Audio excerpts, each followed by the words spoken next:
Yeah, I'm always concerned because I always heard that television adds 50 pounds or 15 pounds. Oh, 10. I'm concerned about 10. You look fine. You look fine. Yes. Just do that. Just do that. Are we live and in charge? Sounds like it. It sounds like it. Oh, we're ready. We're ready. Well, y'all, welcome to the Pensacola Network. Absolutely, welcome. Oh, what? Yeah. Oh, that's like 2 people clapping. We got 3,000 people.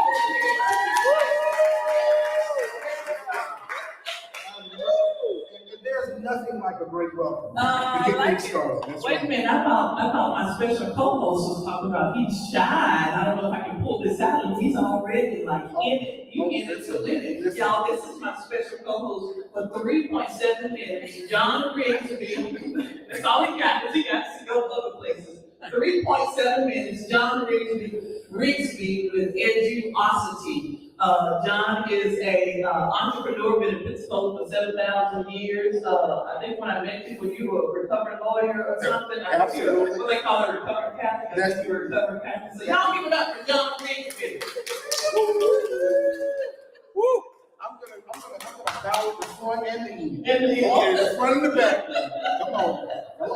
Well, this is what is this? May Pensacola Network, and this is we're getting ready for the Memorial Day weekend. Absolutely. You got big plans? I do not. I'm going to be working on a new fantastic idea, but all the people that do have really, really great plans, I want to hear from you. Okay, nobody. 2 people. We love them too. We love them. That's right.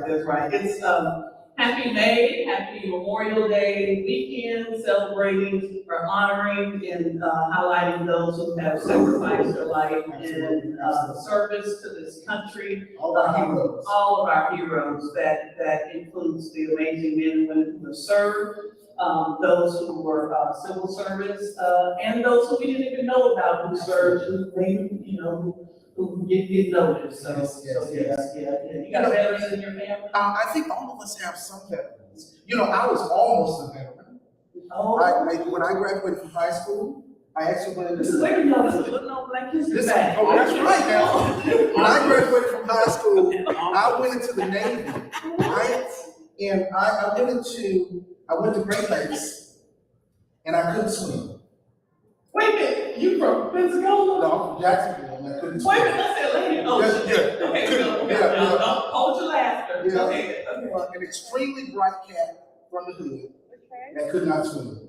So I went into the Navy, and I was at boot camp for so long. If I would have been there for 2 more weeks, they would have had a baby for life. What? Listen, I went to boot camp in July. As a young, brash, smart kid at 17 years old, I went into the Navy, but I couldn't swim. So I had to learn how to float for 5 minutes in order to graduate from boot camp. And I was there about 4 minutes and 30 seconds. And the Navy SEAL put the pole into my side to push me away from the edge, and I lost it. And believe it or not, that pole must have been the hand of God, because that's what pushed me out of the military. And it is from there that I began that journey toward creating all the fabulous businesses that I've created over the past 30 years. So I'm so very thankful and grateful, because had I been in the military, there's no telling where that trajectory would have taken me. Yeah. But I can tell you that's what brought me to Pensacola. Well, at least you didn't do one of those. I had a stump bunion or something like that. No, I didn't have that. Politicians who we don't talk about politicians who make their way not to do it. At least you, as Rob Hill says, at least you try to find a way. Yes, I can still remember cat scratching under that water, trying to get from under that water when they asked me to jump off that platform. And he said, when I put your hands across your chest and put your toes on the edge, and when I said jump, you jump. Now, I remember turning to the SEAL and I said, I got deathlophobia. No, right? And I did it, I jumped in that water, and I still remember being under there. You like a little internet good. And you know what the strange thing about it, Robin? Over all the years that I've been creating businesses, whenever I'm struggling, and it's like you're under the water, your cat scratching, you don't realize you're rising. You don't realize that your body is bringing you to the top. Only thing you have to do is try. So we often say, give God something to bless. If you're not doing anything, what's he going to bless? Put my phone up. All right, Coach, if you're not doing anything, what you give God to bless? So what we want to do is we want to always extend ourselves, hyper extend ourselves even to give God something. Right. That's what we do. That's right. And so I'm going to wrap it around to Memorial Day to those who have sacrificed their lives in service, out of service, that they really did bless this country by doing it. Oftentimes when they came back, we didn't bless them. Absolutely. So that's right, Dickie, that it is an honor for us to stand here on their shoulders, those men and who tried. Absolutely. And who tried. And who tried. And who tried. Well, I became a hero in another way. Okay. You know, in August of last year, I want the audience to know that we received our patent. We received our patent for our education technology. Right? It is a really big deal for us to be able to go through that effort, be able to achieve that patent. And in the next few months, our technology is going to be in school districts all over the country. That is amazing. Oh, absolutely. Yeah, that's amazing. Yeah. And it goes right to what our special guest, Chris Hendricks, is going to talk about tonight, how to make Black businesses visible. So, and part of that is doing those legal things to make sure that you are seen and that someone doesn't co-opt your idea by filing that patent that they go into them. So I have to have you and Dr. Griffin back maybe to talk about what you is patented, right? That's right. Patented education technology. Yes. That's right. We can talk all day long. So I want to thank you for the opportunity just to speak with us a little bit about it. You know, I'm working hard to be a real hero in the community. Thank you. Listen, just be yourself, and then all that it'll all fall into the Absolutely. Y'all can come, Rick, be up my special real quick. Here. Thank you, John. Thank you. I ain't gonna tell them where you're gonna go, but we'll talk about the presidents later. We'll talk about the presidents later. Thank you, Dr. Griffin. Thank you for letting me have 3.2 minutes. Amen. But you can see he was shy on the microphone, so he's shy. He wasn't shy on the microphone. He wasn't shy on the microphone. Okay, so any first timers? Because Gloria told me I forgot that the other day. Any first timers? We can you stand up, please? Our first timers, y'all. Let's go for my first time. It's like church. You ain't gotta say nothing where you're from, who your pastor is, who your rabbi is. You ain't gotta say nothing. We call you our virgins. I'm back. My head ain't getting the space, but we got one virgin in here, y'all. I'm just saying. Don't everybody go up. I'm just saying. That's all I'm saying. We got Rev Powell, then I'm gonna get in trouble. So we're gonna come back to our sponsors. Thank y'all for what you do every single day. Thank you guys for being here. I know that we are coming back. We're getting back into it. It's been a transition for us, and so like a lot of people who try to make their way back, and so I'm really excited. So talking about excitement, you gonna do some announcements real quick? Yes. Okay, I'm gonna do some announcements real quick. Chris, you can help. So I'm gonna bring Chris up, because I got a special way to bring him up. I got that jacket on, I need everybody to see. I don't know if you're doing an announcement with that jacket he got on. So the $5,000 summer pitch is, and Lloyd's gonna put all of this up on Facebook or on all the social media. The Startup on the Blocks, the summer pitch, the $5,000 summer pitch competition starts June 23rd. So go to you'll put the address up there, pitch.pensacola.org by June 6th. $5,000 summer pitch competition. We got that. And coming up, then we have the coming to Pensacola, the Equity Project Alliance for Henry Box Brown Musical Journal is June 17th. And so we'll put that up on the website as well. We have a lot of Juneteenth events that weekend as well. And so make sure that you look at calendars Pensacola State is doing, that they're having a journey for Juneteenth, oh my Lord, I just forgot who's doing it. They're taking the students to, my brothers and sisters, Kim Cox are taking the sisters to Montgomery for an all-day trip. Make sure you look at mybrotherandsisters.org. I think that's a website, so check that out. We'll post all the different stuff on the deal. And then we got one live announcement. I can make it. Don't go nowhere. That's how it rolls. Nice. Anybody recognize those codes?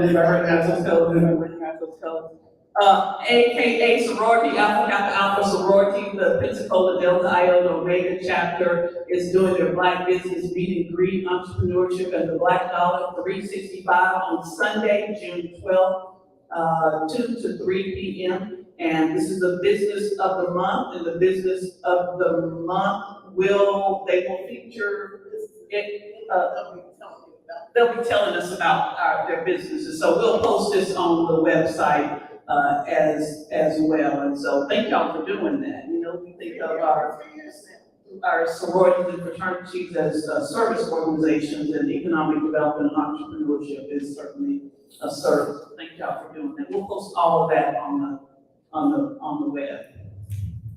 Y'all ready for our celebrity special guest? Can I get a drum roll? Yeah. Give me a drum roll. Oh, we doing his own drum roll. You doing his own drum roll. What is Mike what's his name go? Pensacola, Florida. I'm teasing because Chris Hendricks has this amazing jacket on. I told him don't put it down. Chris, come on up. Walk slow though. Walk like you. There you go. Walk like you got Esquire and Liberty in your blood. Look at him. What?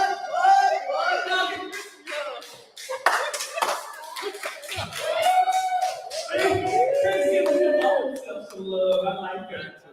I like that. I'm gonna talk about you, but let's talk about this jacket. What you want to know? It's all of it. It's beautiful, ain't it? It is gorgeous. I am not kidding. I hope it comes through on the camera because I know all these people are seeing it. Don't tell your wife I start filling you up. Don't tell her. Just tell her it's the jacket, baby. It's the jacket. It was the jacket. It was the jacket. It's the jacket. Okay.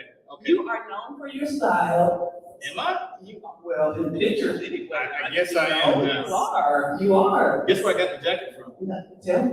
Black-owned business here locally. Okay. I'll shout them out. Violet's Men's. The historic Viola Menswear. Y'all know Viola Menswear has been around for a couple of decades. A couple centuries, I think, yeah. almost. Close to it. I was here. Right after the Civil War, I think they opened Black-owned.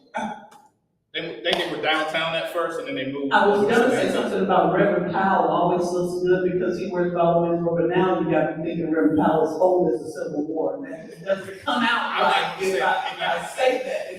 If I say that, that's Reverend Hackworth, I think, started that. Reverend Powell. Was that Reverend Cleveland? How long ago? Long time. 1865, that's what you're saying. Okay, since 1865, we've had Viola Menswear, and I think now it's his son or grandson or someone in the family continuing that legacy. Someone in the family continuing that legacy. So shout out to Viola, we'll do shout outs here. Well, this is my bad. Right, we'll do shout outs here. Shout out to Viola Menswear. Well, y'all, welcome to the Pensacola Network Show.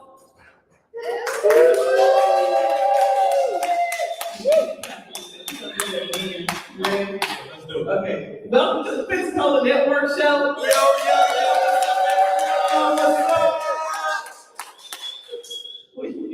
We are excited with this part of the Pensacola Network. We are going into our 9th year since 2013. That's dope. Heading on the 10th year, yeah, that's amazing. Yeah, well, it's because we all, teamwork makes the dream work, as Tom always say. And I am excited to have Chris Hendricks here, who by day is a computer guru, computer suave, Something like that. Keep something on. like that. All right. I'll take it. Friend of the community. All right. Friend of the community. Had a hand in, or maybe co-founded the Pensacola Coder Dojo. Yep. Here, which was a program that advocated for children and coding. I'm on the right track? Yep, you're on the right Okay, track. good. And then in 2018, he started Bantucola, which again advocates for African American businesses to be seen, which goes to the title of our conversation tonight, making Black businesses visible. So please welcome Chris Hendricks.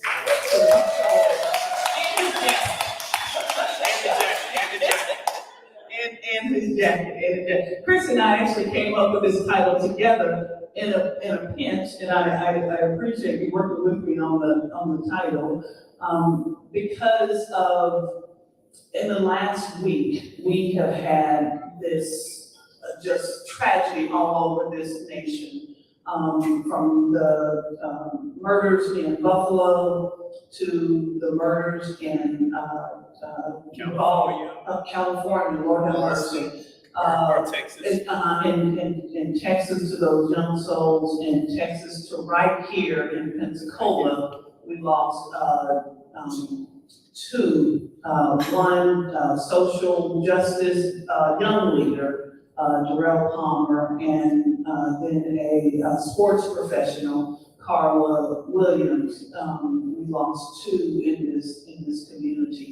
And so this whole idea of seeing people, I think, and valuing them is really, really, really important. I think it validates that, we need a whole bunch of love, but that people want to be seen, and people want to be seen in a positive light. So I think it's really cool that we're going to be talking about this. So the first people want to know about you. What they want to know. Well, and part minds want to know. So let's talk about you. Where did you grow up? I grew up right here, homegrown, Escambia High School, Go Gators, and Warrenton Middle School, right? Shout out to A.A. Dixon, right? Shout out to Hallmark Elementary, right? Homegrown between Montclair Crescent Lake and Brownsville, so. Yeah. And the siblings and family? Yeah, so the family's been here forever. Some came from Warrenton, some came from down in the Pensacola area. I do have one brother. He's actually just retired from the military, and he is with his family up in Atlanta. And I kind of run the show down here for the most part, kind of as an extension to the clan. I got a lot of cousins and everyone else around, so. And then I've got my personal family, right? So I've got 4 kids, me and my wife. We have 4 kids, and they're doing their thing. 3 in college, well, 2 just graduated. 2 have graduated, 1 in college, 1 in high school. Yeah. Let's shout out your wife. Can you say your wife's name? Letitia. Yep. Letitia Hendricks. Shout out to Miss Q. And she's a teacher, public school teacher, and so we know that she, boy, they've been heroes here. I mean, they've been heroes for a long time, but really, our teachers, our medical professionals are. Carry the load. Yeah, I'm on that front line during the pandemic and having to do double duty. So shout out to Miss, what you call her? Miss QN. Miss QN. Miss QN from the 850. Or Mrs. CN. However, I call her Miss QN now. Yeah. You sound like the 1950s. Going by your first name. No. I'm gonna point that out. Did you see, growing up here in Pensacola, did you see both in your family and then around you, these African-American owned businesses? So the only ones that I knew of kind of growing up, my family wasn't necessarily business oriented by default, my immediate family. So our family was caught up in, the 80s drug crisis, right? Destroyed my immediate family, and then kind of growing up from there, right? And we were able to recover a lot, but the business community wasn't close to me.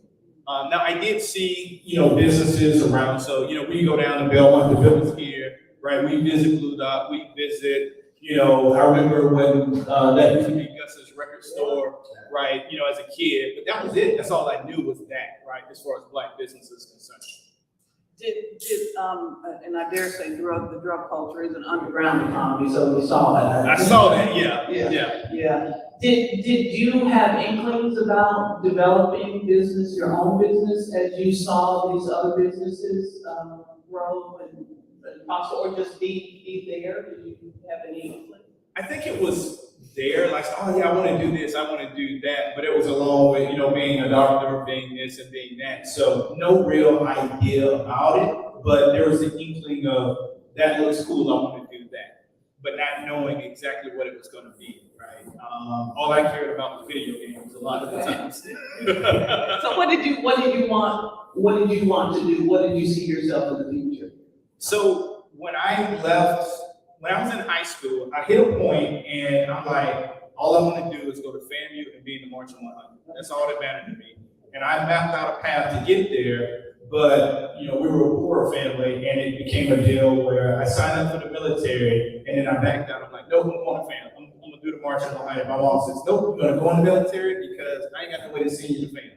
So I went in the military, and then from there, I got to see the world. And that really changed my perspective, getting out, seeing what the country looked like in different perspectives, and then also seeing the world. So, as a veteran, I've been on 6 continents in 5 years, and I got to see a lot of big perspective of the world. And that changed my mindset. So when I came back home, I was thinking all American, but then focused on, I know how to support my family. Really, it got in me when I became a software developer. So I finished my degree, got into software development full time, and I had the unicorn mindset. I was going to be the next Mark Zuckerberg.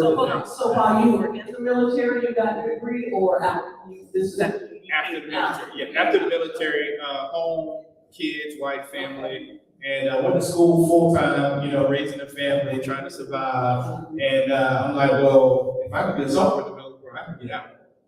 Right, I can make a lot of money because that's what I saw on TV. But what I didn't know is in the world that I was in as a sales engineer, I was actually already making as much money as developers around here were making. And so when I transitioned into development full time, they had to deal with the salary that I already had because I was actually doing quite well for myself and my family and just didn't have any perspective. Once I got past that point, that's when it was just like build my own, build apps. And as always, growing up, right, I remember classic conscious rap music, right? Don't forget where you come from. And that's why I got into things like teaching kids to code. Because I'm like, regardless of where you are in life, right? If you mess around, you get comfortable in the system. I escaped the system, right? Running in the streets, right? I wasn't the dope boy or anything like that, but I ran with a lot of people. I was able to escape, unscathed, right? My granddad and my grandma kept us situated, and I was always afraid of his belt. So, he kept us safe. And, to that regard, at least scared to run in the streets too much. So when that happened, right, we got to a point, got out, and I'm like, well, those who didn't make it out, if I can teach you how to code, I can teach you how to do something to take care of yourself, get you a good skill. And so that's what happened. Because I know, life is not this sort of linear thing. What was that point where you said you're married, together raising 4 children, working, making your own way in your career, and then you decide to look back? So what was the sort of aha moment for that? The inequality in America. I don't want to say that. I think it was always there. It was just figuring out ways of doing it, right? I was raised on, good conscious rap music, but in that, right, there was always an inkling to give back, right? Always, that's just, I don't know, that was just a part of me. So you're saying the messages that were in the music that were telling you that you worked in your community to make these changes, to make this difference. To make it better, yeah. Yeah, it was always there. And so those things were just in the back of my head when I found myself in a position that other people weren't in, right? I had a strong tech background. I knew how to code. I had good skill sets. I didn't have, any problems, right, with the law. So I could navigate wherever I wanted, however I wanted, cleanly. And so it was just, it struck me as a position. I mean, between life growing up and my faith, right? I always know, right? Just like Jesus told me to go make disciples, I want to always look back and figure out how to make more people like me and make sure that they are in a better position and teach them the things that I didn't get taught, right? So it's interesting that I think it's, I don't want to get the school wrong, but it's either Harvard, it's one of the Ivy League schools. So so-named Ivy League schools that have now the hip hop, it's not an academy, it's a school, so it's a whole train, so that you have, what, Gil Scott Heron and the Last Poets, he always says I wasn't the last poet, but Gil Scott Heron and the Last Poets, what they started back in the 60s, that sort of morphed into this modern rap music, how they talked about this whole idea of social consciousness and community and putting your bucket down and saying these words, but working right where you are to make that change, and those who are in the community to make that change. So I did not know that music had that much of an influence on your trajectory. Yeah, it has some bad influences as well, right? I was influenced by a lot of negative stuff, right? That still messes with me today, but there was a lot of good stuff, right, in the 80s, right? Public Enemy said a lot of good things. There were others, KRS-One, that said a lot of good things, right? I think about Sir Mix-a-Lot, right? Who's the most famous song he has is Baby Got Back, right? But he made a lot of other songs, right, as an influential rapper that was anti-drug, right? It was like, they'd be out, rolling with my posse on Broadway, right? The song Rolling with My Posse on Broadway. They talked about they were rolling down the hood and they saw the drug gangs. He was like, nah, keep that moving. We don't want no part of that, right? But now we have a different kind of culture in music now where we celebrate drug use, right? Which to me doesn't make any sense. But in all of that, it was a big influence. So music definitely has a big influence on me. Yeah, interesting. Yeah, that's bad. That's the only Sir Mix-a-Lot song I know.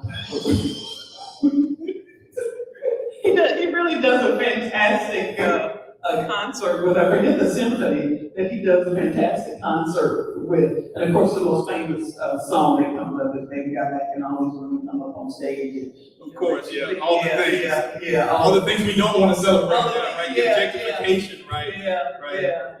It is the most common. But, sometimes it is things that we have to do to, as I was just trying to think of a famous opera singer who did the minstrel shows, and then at the end she would come out and sing. She would break out into opera songs.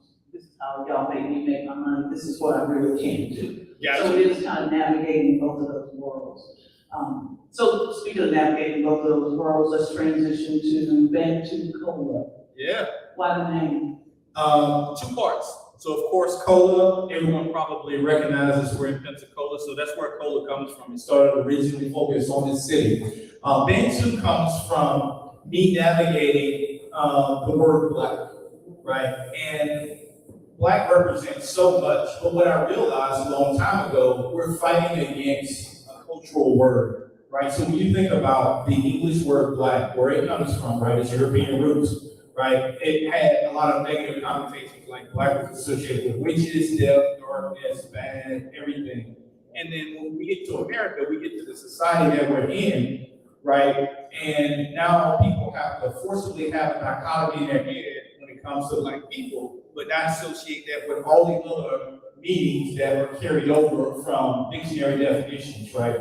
So I didn't want to Negative right, all the negative connotations, right? So I wanted to use a word that was more representative, because what I realized is we are a nation of tribes of people, right? Ethnically, right, you've got Nigerians, which really is a country made up of 4 or 5 tribal groups, but they just had lines drawn around them that, when they were carved up, they become that country. But the western and central regions of Africa all come from what we'll use the term, it's a South African Zulu word, Ubuntu, right? We'll typically hear Ubuntu, right? That word just means a group, a language group, family group.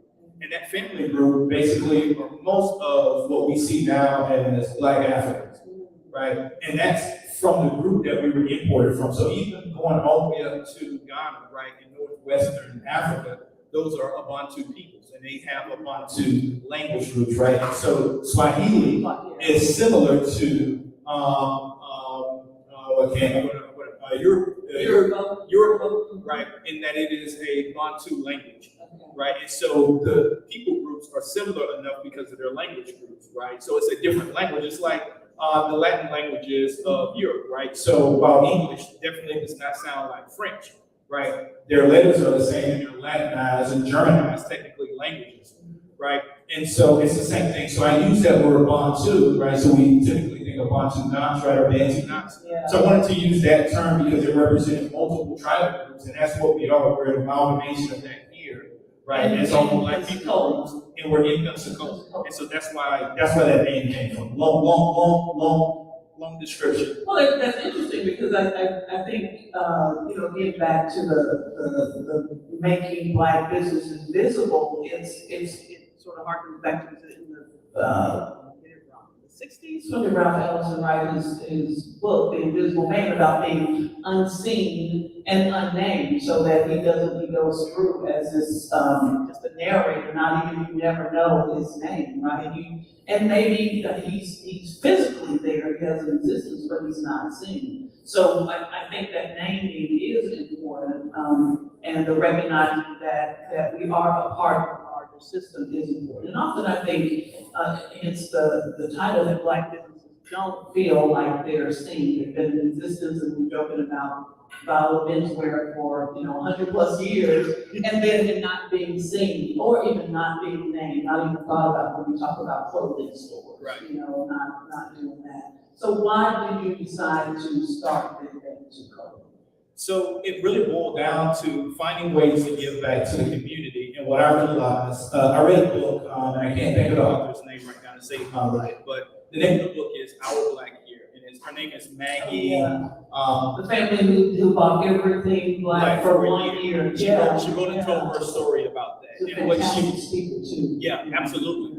And so she was in Chicago, right, which is a humongous city, large Black population. And she found herself and her family struggling to just buy products from Black businesses. And so I thought about it as I'm trying to find ways to use my tech skills to give back to the community. I'm like, well, what Black businesses do we have here, right? I knew, what's down here on the blogs, but that was it. And so I'm like, well, I'm going to put together a directory to try and figure that out. There was directories in many places that I've seen, but you don't find a lot. Like, I know there's a lot here. We have a rich history, but where is it at? Where's all this history at now? Right? What are we doing now? You didn't see it. Yeah, I didn't see it. Right? I knew what was on the blocks, and that was it. And so that got me started with trying to figure out, how do I know what's here? How can I support my community, right, and build Black businesses if I don't know where they are, right?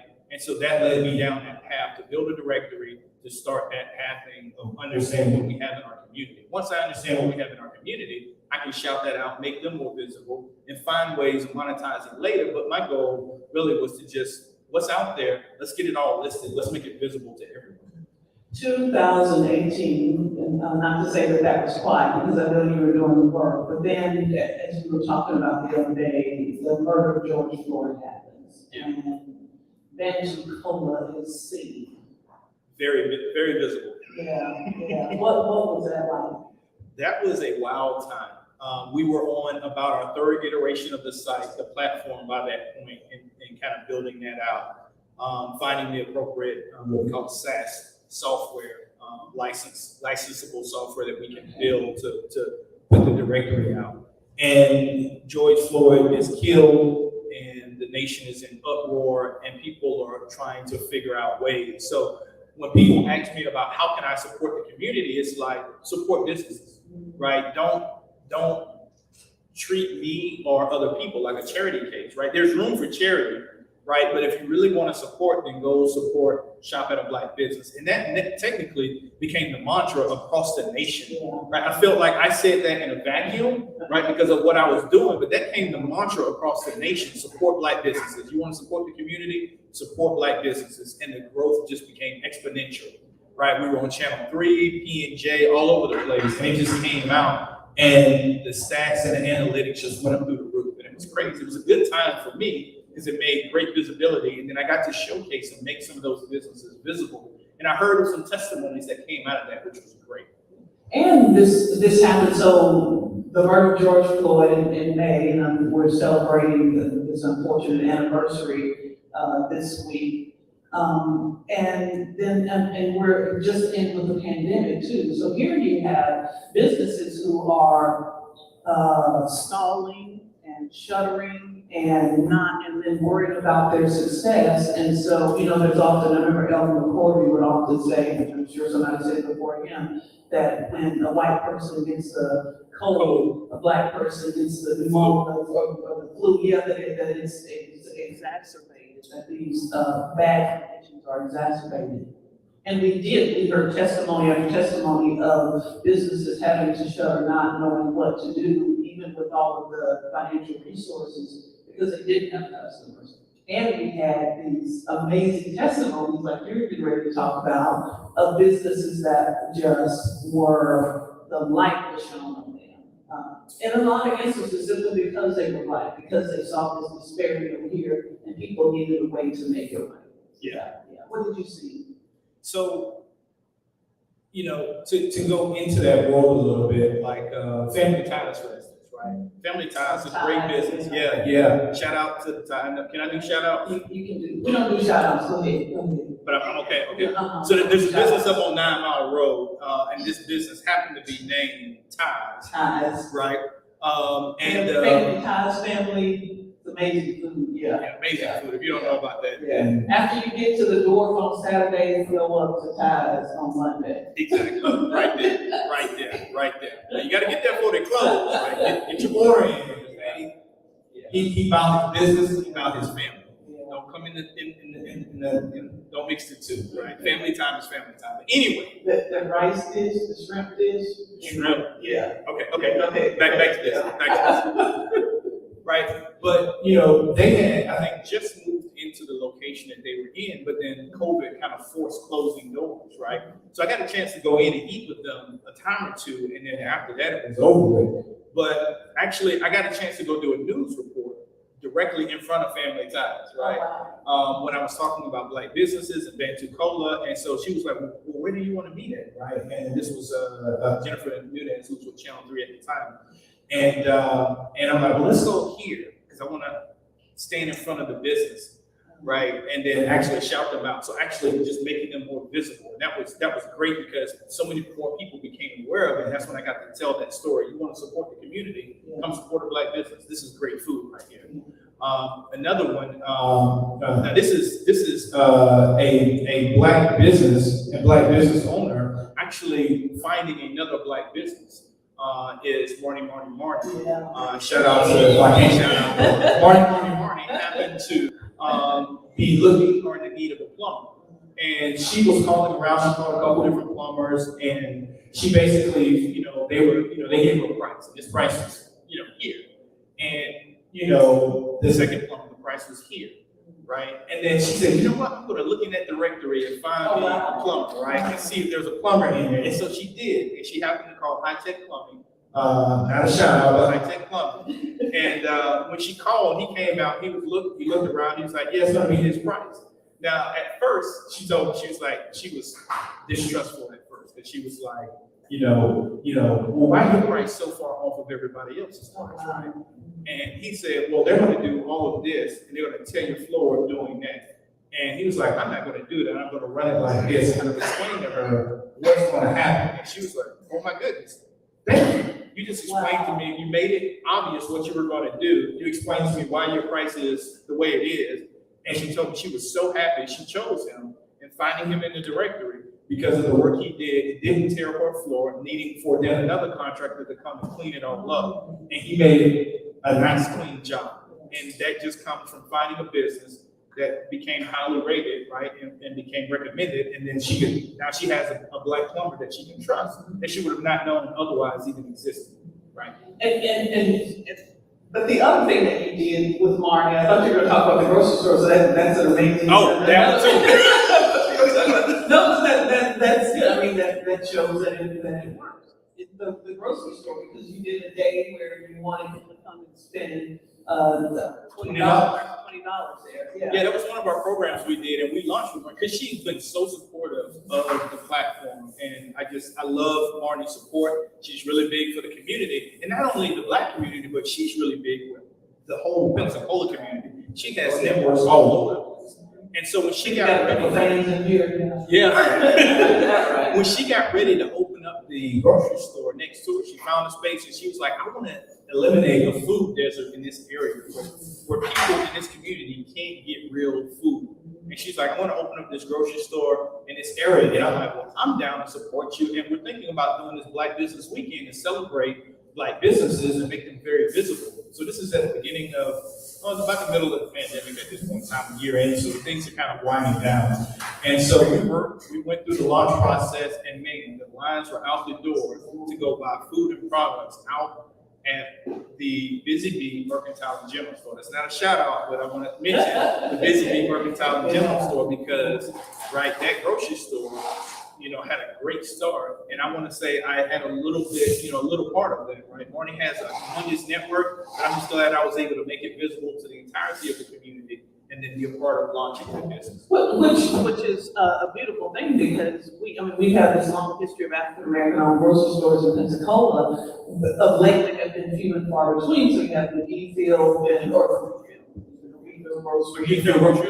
Yeah, and so some others. So it was great to have on this major highway on Ninth Avenue. You have this grocery store right there, and that she does the fresh foods and things like that. Is some things you may not see otherwise in that area. In that area, yeah. Further up, there's some walking. They may not have that. Yeah, you don't have high-end transportation. You're just if you're walking, you're going to pick something up from a dollar store, you're going to pick up processed food, and she wanted to eliminate that, solve a problem in that area, and she was able to successfully do that with the grocery store. I don't want to say that it was all roses for you. I'm sure not. What were the proverbial thorns in building up Bantucola and doing this highlight work for Black businesses over the last few years? Yeah, it hasn't been all roses. There's been a lot of hate and threats that come my way, which is interesting, simply because you don't see that get thrown in other communities, right?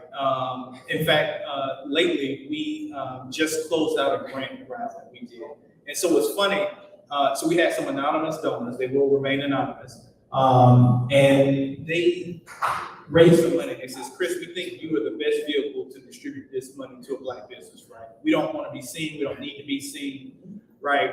And so we put it out there. P&J picked it up. Shout out to Kamal. That's not a business. That's a person. So shout out to Kamal. He's a new writer at the Pensacola newsroom that they just brought in. Yeah, to do specifically that, to highlight write about, diversity, minority, environment. Yeah, in fact. And so he wrote that article. Channel 3 picked it up and then showcased it, and then it went bonkers from there. But from that time period, both on the P&J and the WEAR social feeds, the hate mail was crazy. But the funniest thing about it is I laughed at every last one of those comments. In the past, I've taken it serious to heart. This time, I literally looked at all of them and I laughed at all of them. But the hate mail that gets sent my way or towards the things that I'm doing is so interesting. Because no one says anything to the Greek community, right, when they have their big Greek festival and they want to celebrate Greek life and then buy Greek food and do Greek things. The Greeks are a European community, right? They're technically classified as white, right? Now, they classify themselves, as Greek, ethnically, whatever, but it's a European community. But no one complains about them doing Greek festival things, right? No one says anything to the Asian community for having Asian food stores, or the Hispanic community for having, Hispanic food stores, right? And people go and celebrate those communities, the food and the culture that they bring to the community. So when we're here trying to do the same thing, circling the wagons and trying to celebrate our community, it seems to draw a lot of hate mail. And I don't understand why. I know why, but I don't understand why. It doesn't make sense to me.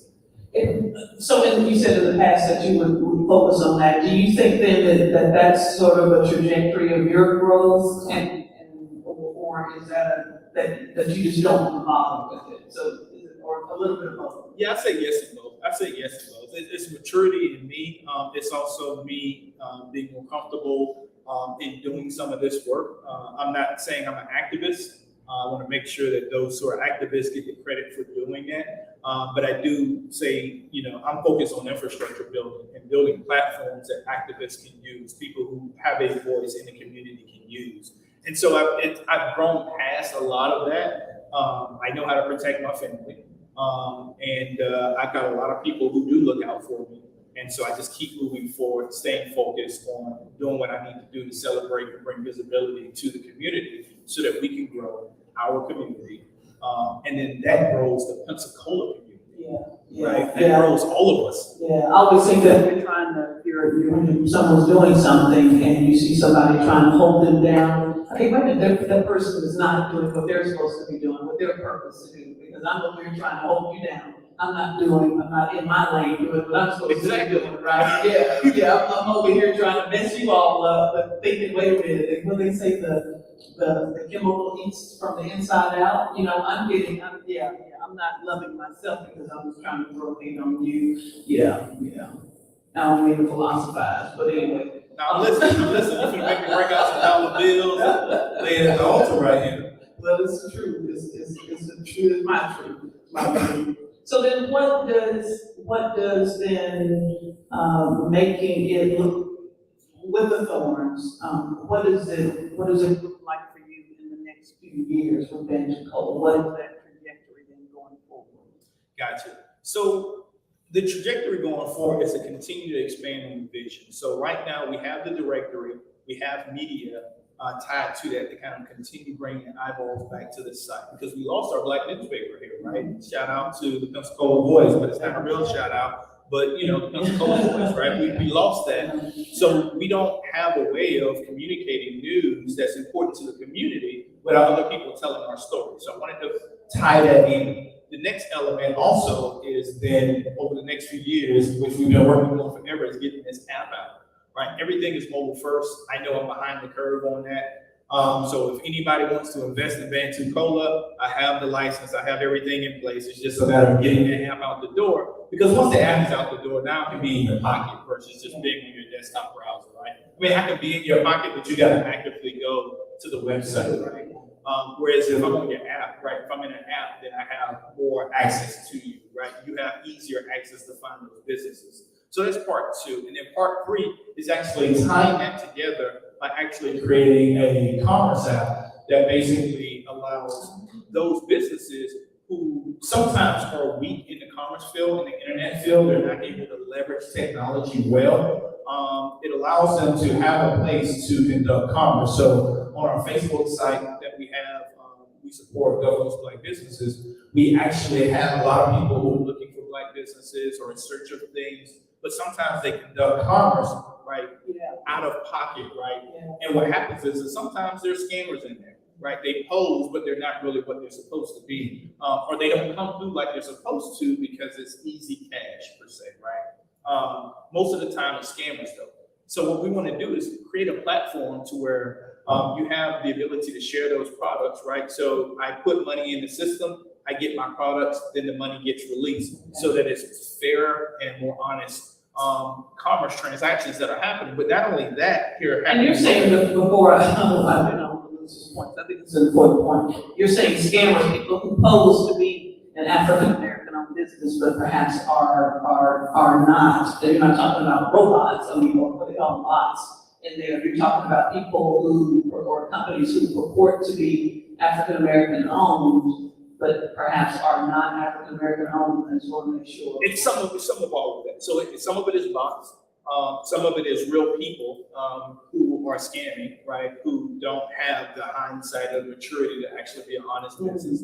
Sometimes it's just bad business practices. Sometimes, businesses, and it's not precluded to be just African American businesses, but sometimes people just don't have good business practices. Crazy comes in all colors. Exactly. A good friend of mine, John Reese, who happened to be on the show as well, right, talks about the difference between people who have skills that mature in the business practices versus those who have business practice or business acumen who then transition with higher skills.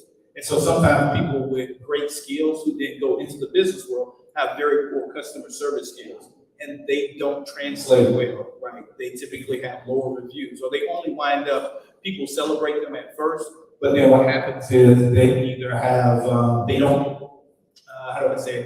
have great customer service skills, I'll just leave it like that, and so you wind up only attracting people who are just like you, versus the entire community who might celebrate you otherwise or support you otherwise. And then you just have plain crazy, right?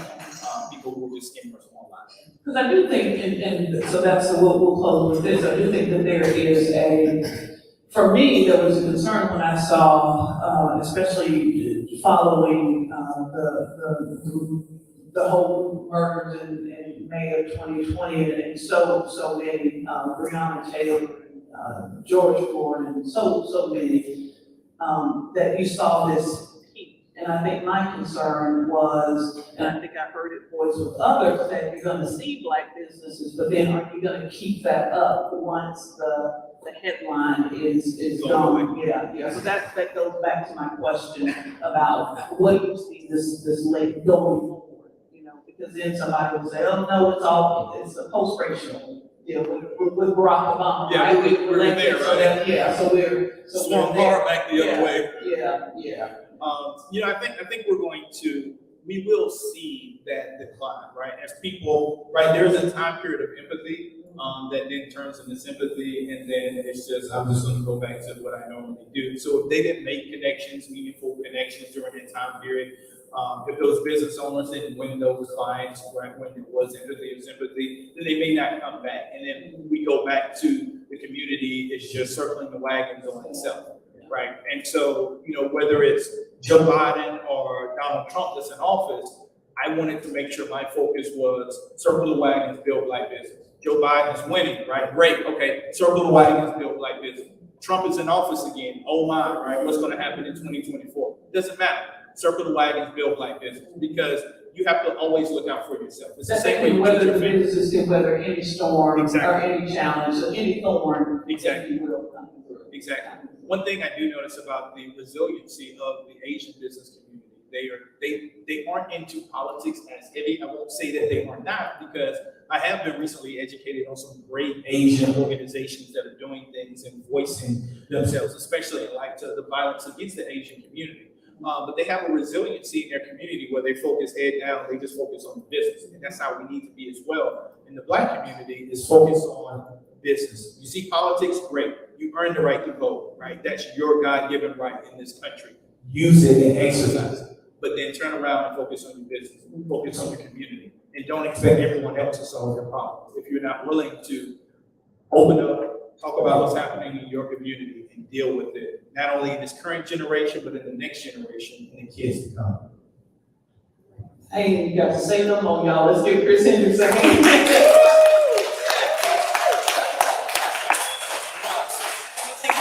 No, I ain't get the microphone back.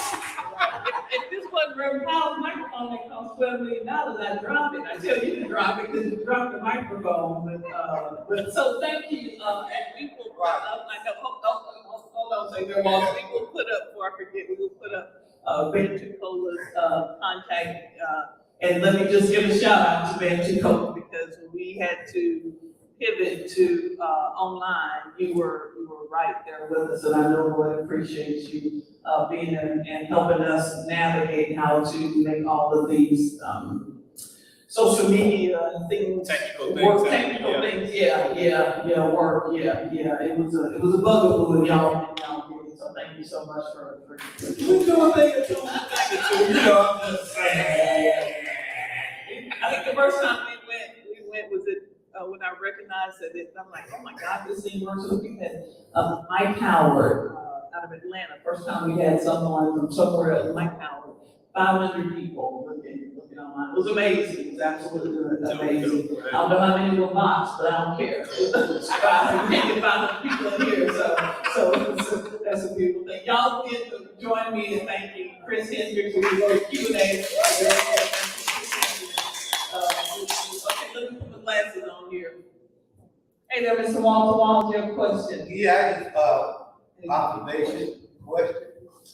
My observation is, I have two, number one, I don't know why a lot of Black business do not go get a license. We got a lot of Black business out here, but they would not go get a license. And two, when you were talking about it, like you were talking about doing the business directly, because I don't know, when I get ready to do a project, I have no resources to go to. And that's another thing, Black people do not have that. I can't use you if I don't know you're there. You know, and so So his 2 points are making sure businesses are and have all of their checks in one. So, and then the other one is how do you find? I think this is what he's asking. How do you find Bantucola? And I know that like the Gulf Coast Minority Chamber has a list.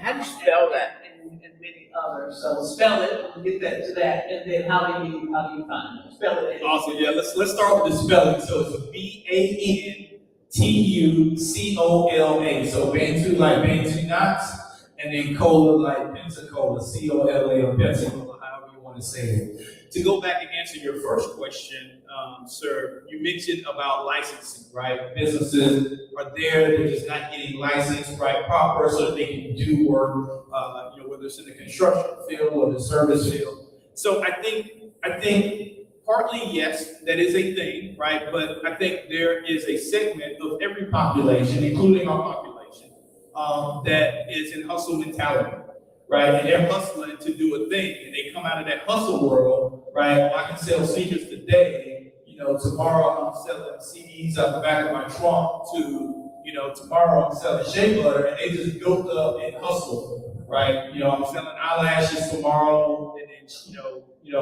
Jordans the next day, right? That comes from a hustle mentality, and they're just moving product, but they may not be a true business, right? I don't want to say true. They are a true business. They're conducting transactions, but they're not interested in going mainstream, right? They're hustling on the side. Now, you do have a lot of businesses that, again, this goes back to the point that I made earlier, that came from John Rigsby, which was you have a lot of businesses that have people that have skills, but they don't have business acumen. And so what happens is they have a skill and they sell that skill, but they're not either knowledgeable enough or don't have the business acumen to make the transition into, a full-fledged business, getting the LLC from the state, getting your county business license, getting your city business license if you're doing business in the city, getting registered, right, with one of the chambers so you're visible there, right, actually getting into the minority directory for the city or the county, or even registering at the state level, going into one of the AA programs. Before we go down that rabbit hole too much, or even if they want to, because sometimes, I just want to do shade tree mechanic, right? Exactly, and that goes back to they're in that hustle world, and they want to stay over there in the world. Yeah, that's good enough for them, but when they're ready to transition, having those skills, having those skills to go into a structure, a more structured world. Because what they're doing is a legitimate business. Mm-hmm. It may not be legalized in terms of what Walter is saying, and so when he's ready to find them, right. He can't find them. He can't use them. Yeah. He might know that they exist, but you ain't got your stuff together. Yeah, exactly.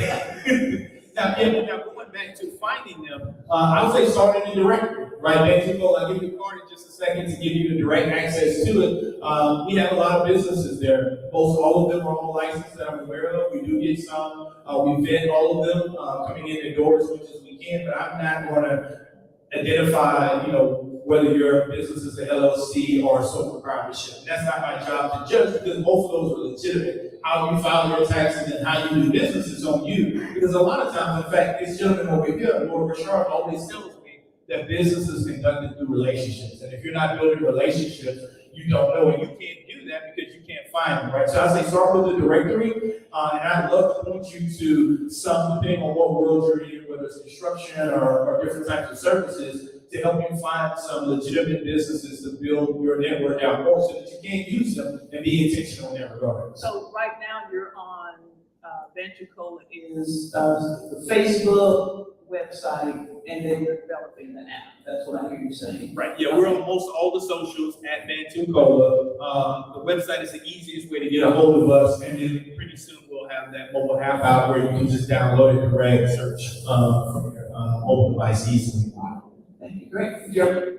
So, the business contacts you to get listed on your directory. Is there a fee for that business? I have a friend who is black-owned that has a business, and I want to bring this to her.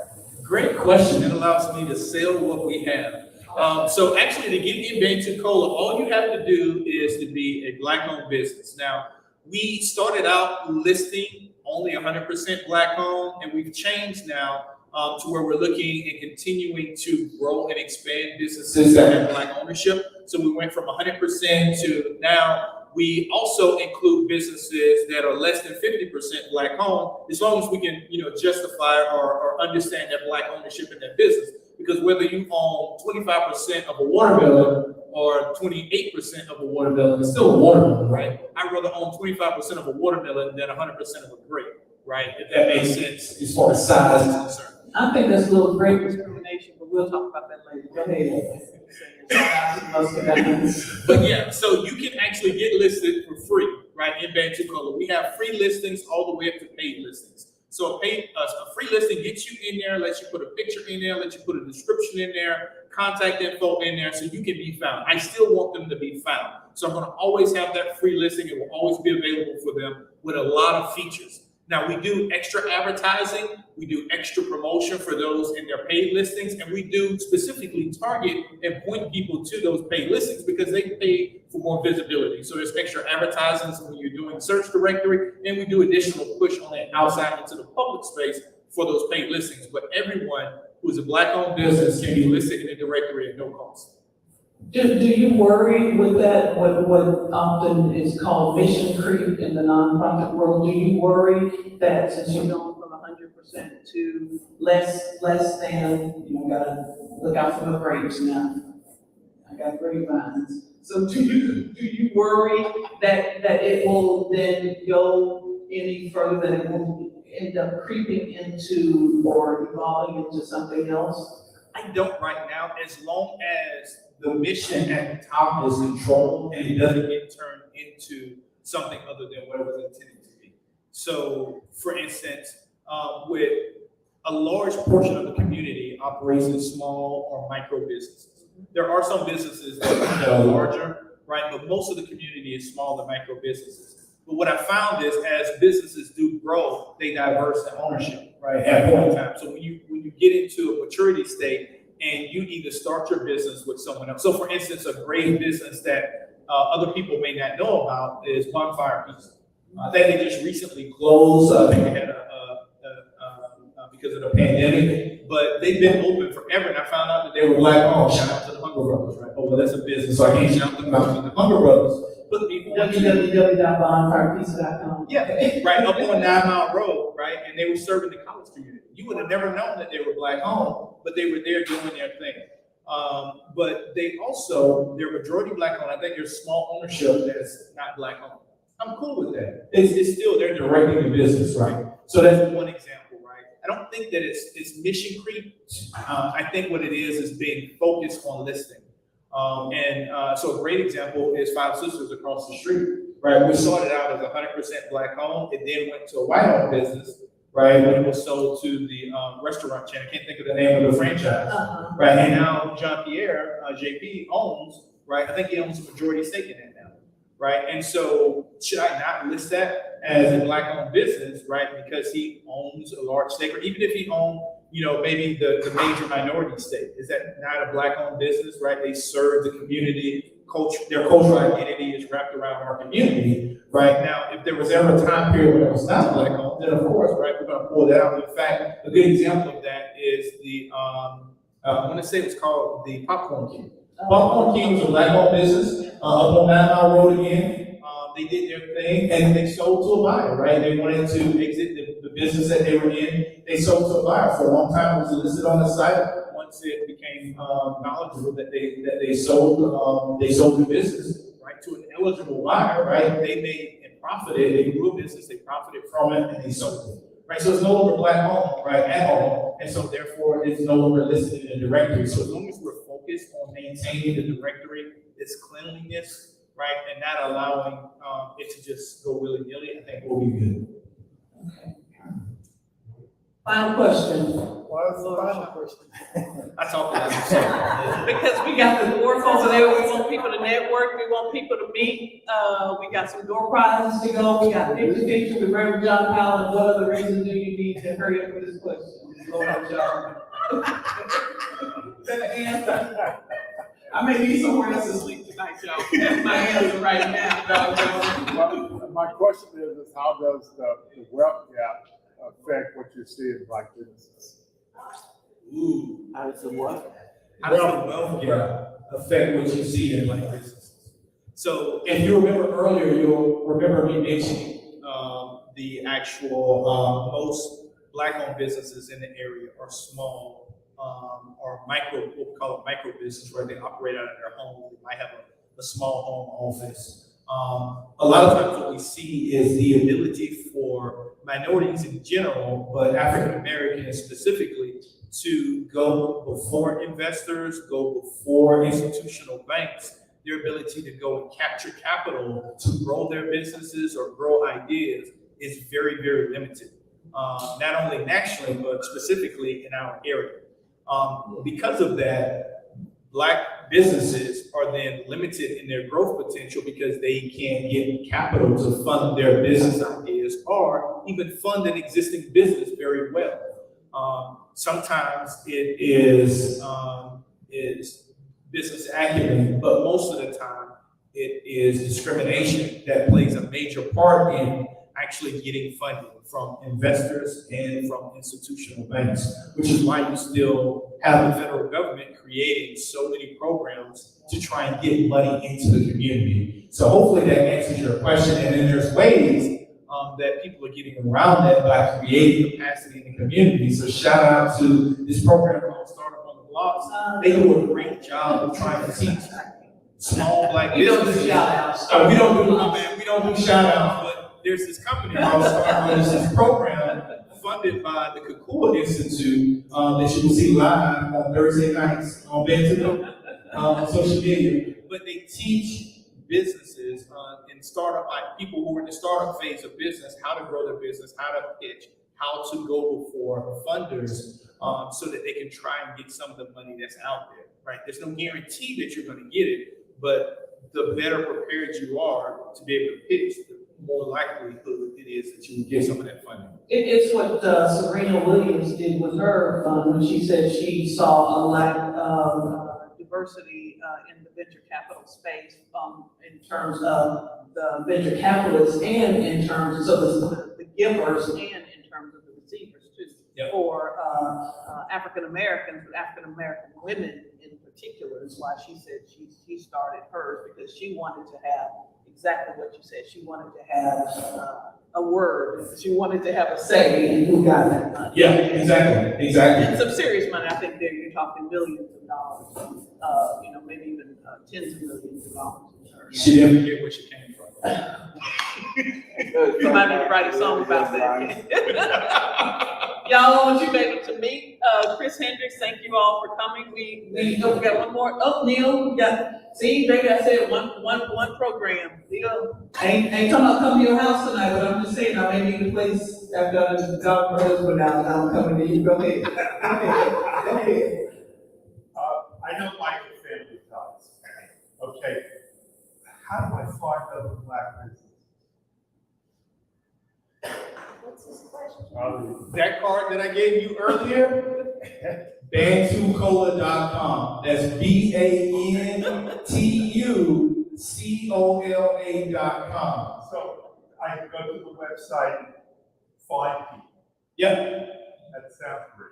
Yeah, the website's there. It's a directory. It'll look like a standard chamber kind of website, but when you go there, you'll see all kind of categories. So food, drinks, there's insurance companies in there, there's finance companies in there, there are hair care companies that are in there, there's service companies that are in there, there's barbershops in there. Is DK1 listed? I saw DK1. I see this guy over there called DK1 DK1 in the house. DK1 graphic designer in the Yep, house. DK1 is listed in there. Exactly. So if you're looking in the area, right, I can't vouch for people for outside of this area, but if you're looking in Northwest Florida, Pensacola, Panama City, we're being intentional about listing every black-owned business we can identify or that will sign up. People can go there and sign up on their own.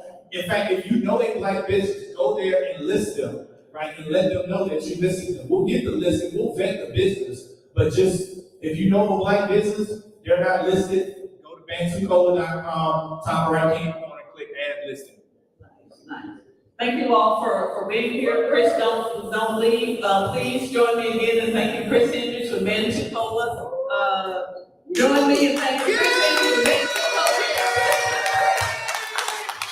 Get my own staff. Get my own staff. Can you clap for yourself? And the coat. And the fabulous coat. This is the coat of many colors. By Viola's menswear. I'm blessed. I'm blessed. We don't do shout outs, but Viola, we rocking this one out there. We rocking this. That's right. Thank you so much. Well, let's give away some, we got, I think we have a raffle, and then we got 1, 2, 3 door prizes over here. So let's, I'm gonna give my banner. Chris here. I'm gonna be Van Chris.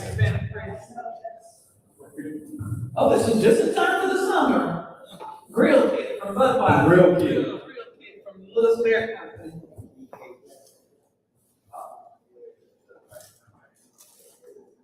You got your backpack so you can put your fruit in while you're grilling. Thank you, because I was gonna say this is a hunting bag. I'm glad you clarified. All righty, so we need wanna bring up our models. Oh, look at her coming up cute. Look at her, look at her, look at her. Y'all give us some walking music. Oh, there we go. Oh, have mercy. Go ahead. You're doing this volunteer now. Don't be coming to that. Oh, let me let Chris pull it here. Okay. You give it to Chris there. I can't pull my own card right now. Well, if you pull it, it's all good. Look, he's so You know, honest. you must be present today, because what we say, we ain't got no shipping money now. All right, who we got? I got Keisha Gang. Keisha Ganey with Jewels by Tracy Lynn. She's already gone. That's Already gone. Yeah, but we just gave her a shout out. All right, Florida Boo. Lydia! Lydia. Down, Lydia. We're gonna let you, we're gonna do the first one. Yes, come on, first time our version. Here she comes. She'll be back. Say Which yeah. one would you like? Which one would you like? We're gonna let you select, because I gotta find my camera here. I'm going straight for the grill. Straight for the grill. We're gonna do. You got somebody you gonna put to work? You said. I don't know what I did with the camera. Oh, there it is. Yes. You gotta take a selfie. Let me get you here. There we go. Nice. Okay. Y'all, All yours. congratulations, ladies. Congratulations. All right. Is that a train thing? Let's see. That's a grill set. A real set. Let's pull two, because we got Budweiser. All right, we're gonna pull it two. All right, so that's one. Yeah, so That's a backpack. a backpack, and then A chair. from a chair. Oh, Right by nice. it, no problem. All right, Okay. so number one, I've got, Career Escarosa, I see Gloria Clay. Oh, Gloria Clay, come on down, Gloria, you get to pick first. And then next I got, oh, that's funny, I got Greater Clay. Come on, Gloria, you get to pick first. You get to pick first. It's a You get to pick first. conspiracy. It's a conspiracy. Conspiracy, take the chair off. There we go. No, come on, we ain't got that much time. Come on, you win. You win. Here you go. Let me get you in the picture. Let me get you in the picture there. That's right. Yeah, I got this for the scan.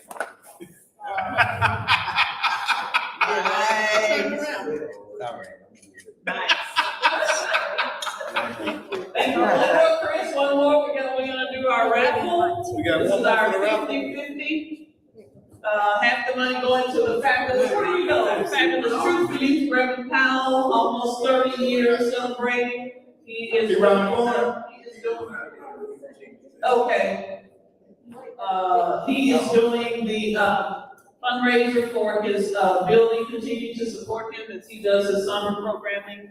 So half the money goes, how much money do you have? How much money? $12. $12,000. That's first. All right, ticket number 3923958. 3958, where you at? 3958. 3958, going once, going twice. All right, let's pull again.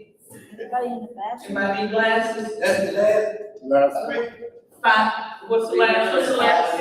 It was 3958. 958. 958. 958. Okay. Nope. All right. Keep it going. 972.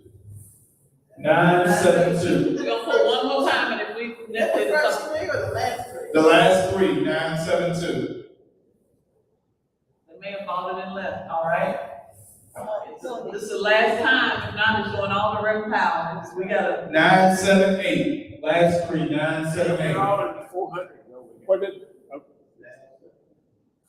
Guess that I forgot to empty out the bag the last time. Do what? I forgot to empty out the bag. You forgot what? Well, I think we got to the end of the bag. You remember we talking about customer service? Yes, thank you. All these people that voted. Let's try it again. That's all right. All right, so 012. There you go. What? 012, anyone? Reverend Bob. Reverend Bob, wins again. Y'all okay with the money going to rev power? Yay! Money goes to rev power. All right. Well, y'all, listen, make sure you meet each other, especially our virgin over here, that you'll be okay, you'll be all right, you'll be a virgin after the night. That came out so wrong. She will call. Came out so wrong. You know what I mean? Blue Cross gonna be like, we pulling out money from y'all. So thank y'all so much. Make sure that you enjoy DC's award. Meet Chris Hendricks and his family. This guy can meet each other. Be safe tonight. Celebrate our veterans and civil service persons who have given their lives for this country. So thank all y'all. Good night. I mean, stay here, but good night. Peace. Boom. Thank you. You're welcome. Fabulous. I try from time to time. What's up, boss man? Good, man, good. Hey, man, appreciate it. Thank you.